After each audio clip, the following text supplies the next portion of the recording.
अस्सलाम वालेकुम everyone. So in this video we are going to do shoulder distortion. ठीक है, शोल्डर डिस्टॉर्शन हम कैसे कहते हैं ना, बेसिकली बेबी का हेड डिलीवर हो जाता है लेकिन उसका शोल्डर जो होता है वो डिलीवर नहीं हो रहा होता। ठीक है, तो उसको हम लोग शोल्डर डिस्टॉर्शन कहते हैं और ये एक हमारे पास मेडिकल कंडीशन होती है। ठीक है, क्योंकि अगर हमारे पास इमरजेंसी कंडीशन होती है, ठीक है, क्योंकि अगर आपने मैनेज नहीं किया बच्चे को और मदर को इस केस में, ठीक है, एज सुन एज पॉसिबल, तो मदर को भी जो है वो सवेर जो है वो पोस्टपार्टल हेमरेज वगैरह हो सकती है और जेनिटल ट्रैक में जो है ट्रॉमाज हो सकते हैं, बच्चे में भी कॉम्प्लिकेशंस डेवलप हो सकती हैं, which we will going to discuss. ठीक है, अच्छा, अब देखो बेसिकली ना हमारे पास रिस्क फैक्टर्स की अगर हम बात कर लेना तो बेसिकली हमारे पास एंटीनेटल में या तो बच्चे का साइज़ बहुत बड़ा हो, ठीक है, और मदर का साइज़ जो है वो बहुत छोटा है। ठीक है, इसके अलावा प्रीवियस डिस्ट्रॉशर्स हो सकते हैं, ठीक है, या हमारे पास पोस्ट टर्म लेबर है, ठीक है, या मदर को डायबिटीज़ मेलाइटिस है। ठीक है, इसके अलावा देखो हमारे पास फर्स्ट स्टेज ऑफ लेबर जो है वो प्रोलॉन्ग हो गया, सेकेंड स्टेज ऑफ लेबर जो है वो प्रोलॉन्ग हो गया। इसके अलावा हमारे पास इंडक्शन ऑफ लेबर जो है वो करवाया हुआ है, ठीक है, या हमारे पास इंस्ट्रूमेंटल वजाइनल डिलीवरी हो रही थी उस टाइम पे हो रहा है, या ऑक्सीटोसिन दिया हुआ है, ठीक है, तो उसकी वजह से हमारे पास शोल्डर डिस्टॉर्शन हो सकता है। ठीक है, अब जो मैं कॉम्प्लिकेशन की बात कर रहा था ना, कॉम्प्लिकेशन में क्या होता है कि मदर में पोस्टपार्टल हेमोरेज और जेनिटल ट्रैक में ट्रॉमा हो सकता है। ठीक है, अच्छा, और फीटल में क्या कॉम्प्लिकेशन हो सकती है? फीटल में हमारे पास ब्रेकियल प्लेक्सस का हमारे पास जो है वो पालसी हो सकती है। इसके अलावा हमारे पास क्लेविकल जो है वो हमारे पास टूट सकती है, ठीक है, उसका फ्रैक्चर हो सकता है, यूमरस का फ्रैक्चर हो सकता है। ठीक है, इसके अलावा जो है वो बच्चे की जो ब्रेन है उसमें हाइपोक्सिया हो सकता है, ठीक है, हाइपोक्सिक ब्रेन इंजरी हो सकती है, और इसके अलावा हमारे पास ब्रेन में हेमोरेज भी हो सकती है, इंट्राक्रेनियल हेमोरेज। ठीक है, अब इसके लिए ना हमने एक निमोनिक याद रखना है, हेल्पर। ठीक है, हेल्पर इसका एक निमोनिक है, ठीक है, उससे हमने पेशेंट को मैनेज करना है। ठीक है, और ये हमारे पास basically we have only 5 to 7 minutes, emergency condition है। अगर इसमें आपने नहीं किया तो मैंने आपको कॉम्प्लिकेशंस बताई हैं, ये हो जाएगा मदर में, बच्चे में, और ये हो जाएगा मदर में। ठीक है, अब इसमें हमारे पास हेल्पर से देखो, सबसे पहले हमारे पास एच आ जाता है। एच में हमने क्या करना है कि हमने हेल्प के लिए कॉल करनी है, कॉल फॉर हेल्प। ठीक है, फिर इसके बाद ई से आ जाता है एपिजियोस्टमी। एपिजियोस्टमी का कट लगाना है मीडियोलैटरली, ठीक है, क्योंकि ऑब्वियसली हमने डिफरेंट मैन्योर्स करने, फिंगर इंसर्ट करनी है आपने, ठीक है,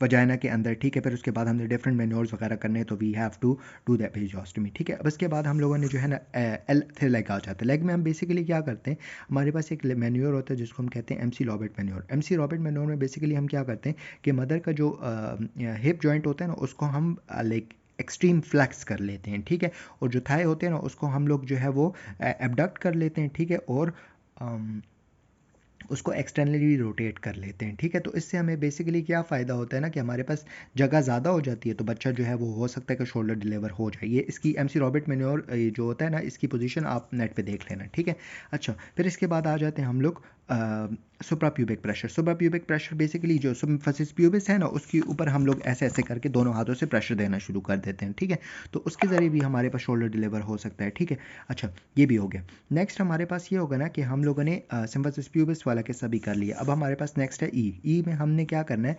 इंटर पेल्विस। ठीक है, पेल्विस में आपने फिंगर इंसर्ट करनी है और उसके बाद आपने डिफरेंट मैन्योर्स करने हैं। ठीक है, अब इसमें हमारे पास 3 मैन्योर्स होते हैं। एक हमारे पास होता है रूबेन 2, एक हमारे पास होता है वुड स्क्रू, और एक होता है रिवर्स वुड स्क्रू। ठीक है, अब बेसिकली इसमें देखो क्या होता है ना, हमने ये रोबिन 2 है। ठीक है, रोबिन 2 में हमने क्या किया है कि हमने फिंगर इंसर्ट किए posterior to the anterior shoulder. ये इंटीरियर शोल्डर है, इसके बिल्कुल पीछे ये कमर वाली पोर्शन पे हम लोगों ने 2 फिंगर इंसर्ट किए हैं। ठीक है, इंसर्ट किए हैं, फिर इसके बाद हमने शोल्डर को ऐसे करके दिक्का दी है। ठीक है, दिक्का दी और ऐसे करके हम उसको निकालने की कोशिश कर रहे हैं। ठीक है, शोल्डर निकले। ठीक है, देखो जैसे इसमें डायरेक्शन दी हुई है। ठीक है, तो इससे भी हमारे पास शोल्डर निकल सकता है जिसको हम रूबेन 2 कहते हैं। ठीक है, फिर इसके बाद वुड स्क्रू आ जाते हैं। वुड स्क्रू में बेसिकली हम क्या करते हैं ना, ये पीछे वाले हाथ को आप छोड़ दो, आगे वाले को सिर्फ देखो। वुड स्क्रू में हमने क्या करना है कि हम लोगों ने interior aspect of the posterior shoulder पे इसी तरह फिंगर इंसर्ट करनी है और इसको अब हमने दिक्का देना है पीछे की तरफ। ठीक है, तो इसको हम पीछे की तरफ दिक्का देंगे तो हो सकता है ऐसे करके दिक्का देना।